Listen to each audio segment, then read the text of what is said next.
சஷ்டிகா சமையல். டுடே சஷ்டிகா சமையலில் காரைக்குடி ஸ்டைல் சங்கரா மீன் குழம்பு எப்படி பண்ணுறதாங்க பார்க்க போகிறோம். வாங்க வீடியோக்குள்ளே போகலாம். காரைக்குடி ஸ்டைல் கலக்கலான மீன் குழம்பு பண்ணுறதுக்கு 2 கிலோ சங்கரா மீன் எடுத்து க்ளீன் பண்ணி வாஷ் பண்ணி எடுத்து வச்சுருக்கேன்.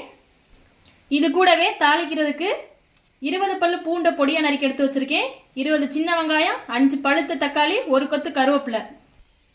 இது கூட தாளிக்கிறதுக்கு 1 டேபிள் ஸ்பூன் வெந்தயம், நெல்லிக்காய் சைஸ் புளி எடுத்து ஒரு 10 நிமிஷம் ஊற வச்சுருக்கேன். இப்போ கடாயை சூடு பண்ணிவிட்டு 150 ml ஆயில் விட்டுக்கலாம். எண்ணெய் சூடாயிடுச்சு. இது கூட வெந்தயம் சேர்த்துக்கலாம். இப்போ வெந்தயம் நல்லா பொரிஞ்சதும் வெங்காயம் ஆட் பண்ணிக்கலாம். வெங்காயம் நல்லா கோல்டன் ப்ரௌன் கலர் வர அளவுக்கு நல்லா வதக்கி விட்டுக்கலாம். இது கூட 1 கொத்து கருவேப்பிலை சேர்த்துக்கலாம். இது கூடவே பச்சை மிளகாய் சேர்த்துக்கலாம். வெங்காயம் நல்லா வதங்கி வந்துருச்சு. இது கூட பூண்டு சேர்த்துக்கலாம். பூண்டு நல்லா வதங்கி வரட்டும், கிளறி விட்டுக்கலாம். பூண்டு நல்லா வதங்கி வந்துருச்சு. மீன் குழம்புக்கு பூண்டு அதிகம் சேர்த்திங்கன்னா நல்லா டேஸ்ட் கொடுக்கும். இப்போ இது கூட 5 தக்காளி ஆட் பண்ணிக்கலாம்.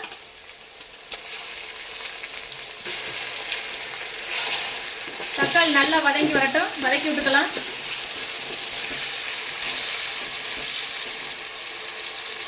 தக்காளி வதங்கிறதுக்கு கொஞ்சமாக கல் உப்பு சேர்த்துக்கலாம்.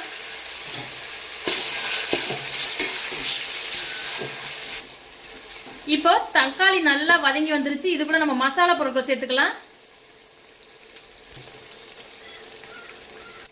1 டேபிள் ஸ்பூன் மஞ்சள் தூள்,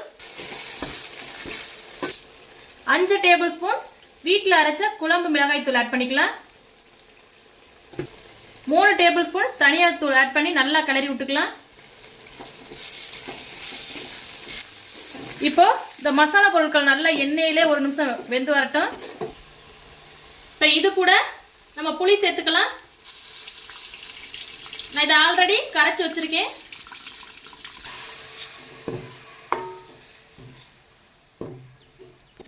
இப்போ இது கூட கொஞ்சமாக தண்ணி சேர்த்துக்கலாம். நீங்கள் தேவைக்கேற்ப தண்ணி ஆட் பண்ணிக்கோங்க.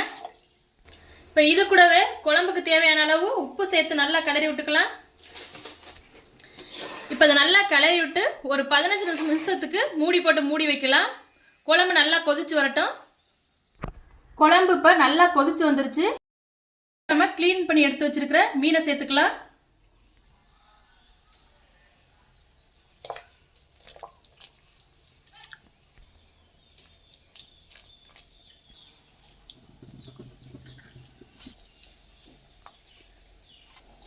இப்போ மீன் சேர்த்தாச்சு. இப்போ அதை நல்லா கிளறி விட்டு மீன் நல்லா வெந்து வரட்டும்.